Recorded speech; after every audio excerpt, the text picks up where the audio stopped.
Well, good afternoon. Another review of another model that I've just purchased. This review isn't going to plan. I've just bought these off eBay, so that's the box that came in. So it's obviously just a generic box for transportation. So I like this set because someone has repainted one of the power cars into the original Barbie livery, which obviously Hornby don't produce. Really quite a good quality repaint, not too bad, sim better. But obviously when you can't purchase this on the market, this is sort of you have to deal with. So it's done by 300 HST off eBay. You've probably seen a few of this guy's work. So anyway, yeah, so this is 43056. It's had underside weathering as it would be in service.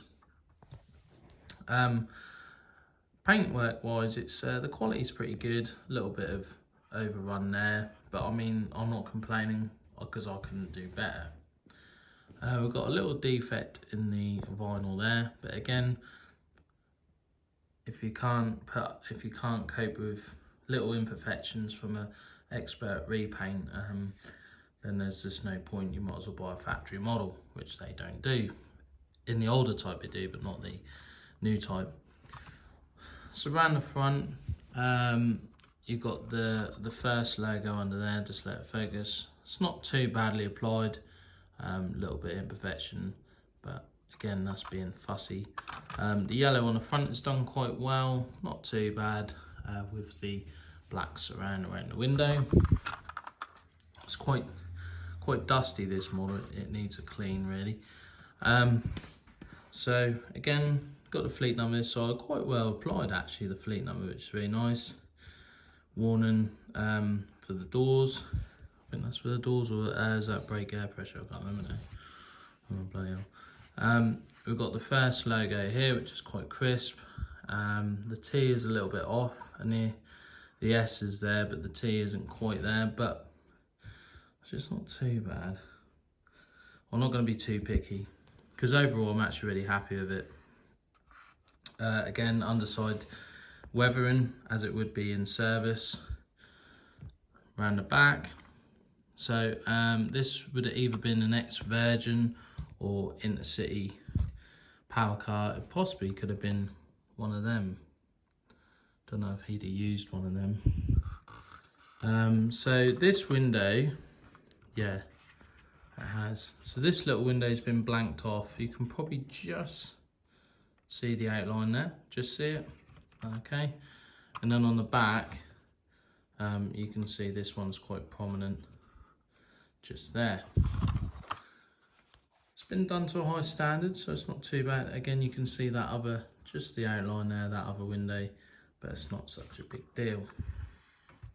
Okay, so the reason this review isn't going to plan, I was actually going to test them and just make sure they work, but it said in the description they were DCC ready. So I got my analog controller out because my digital one stopped in the loft. Just to give it a quick test run. Worked out, I was like, well, it don't work.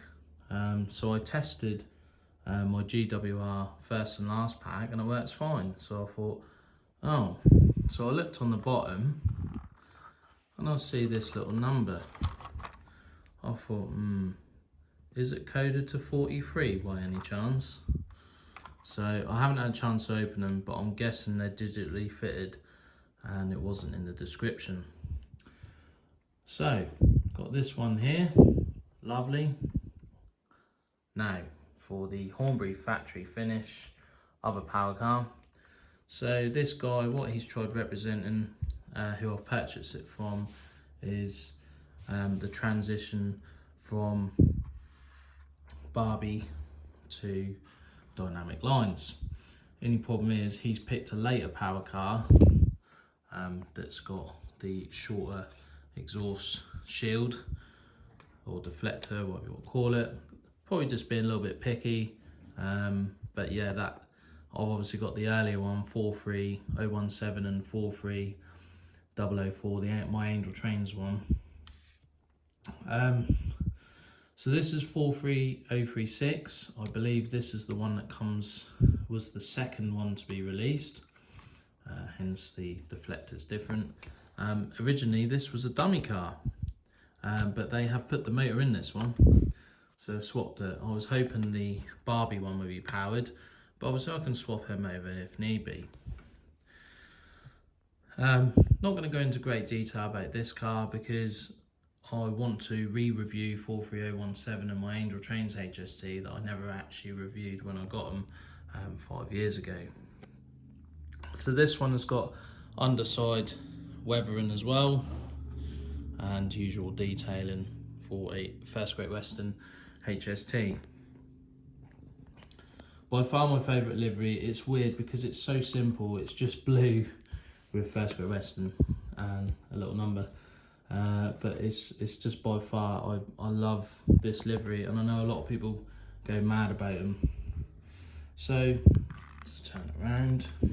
Okay, so the model is actually immaculate. It's really good. I like the weathering. I don't have anything that's weathered, so the coaches are going to be clean, but it's actually really nice. I've just got my hands on a couple of Barbie coaches, quite cheap, so we'll be mixing them in. I've got full 8 First Great Western cars anyway, so we'll be mixing and matching. So it was meant to be a little run testing them. Obviously I can't do that because I'm guessing they're digitally fitted, so I need to open them up and check. If they are DCC fitted, I'll leave them DCC fitted because eventually when I get my layout sorted, it will be digital. Anyway, thanks for watching, guys. Really happy with the way they look. They've turned up with no issues, and I'm really happy. So thanks for watching. Here it is on the ironing board, all our wedding stuff behind, so I'm getting married soon, and there we are. All right, thanks ever so much for watching, guys, and hopefully we'll have some videos soon. I've been saying that for about a year now, or hopefully we'll have some running sessions one day, I promise. Thanks, guys, and I'll see you all soon.